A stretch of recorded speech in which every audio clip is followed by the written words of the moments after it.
Welcome to the Salmon Runs YouTube. Enjoy the video. You start by forcing Windows into safe mode so the update installer can't lock files.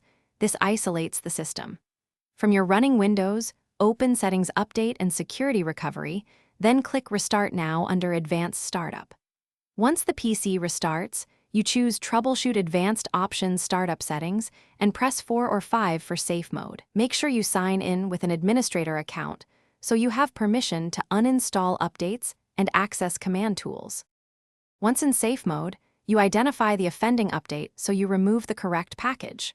Open Settings Update and Security View Update History or Control Panel programs installed updates and note the KB number and install date. If you prefer a command line, run cmd as admin and use wmic qfe list brief to list installed updates. This helps when the GUI is limited. Write down the exact KB ID. Accuracy prevents uninstalling required updates by mistake. You uninstall the update using Control Panel, installed updates and choose Uninstall, or run wusa/uninstall/kb.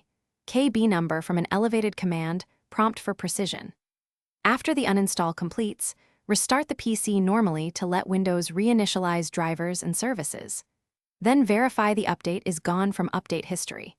If the system still misbehaves, make sure to block the update via Windows Update Pause or hide it. If uninstall fails, use System Restore or run DISM and SFC to repair corrupted components. Thanks for watching. Consider subscribing if we helped you.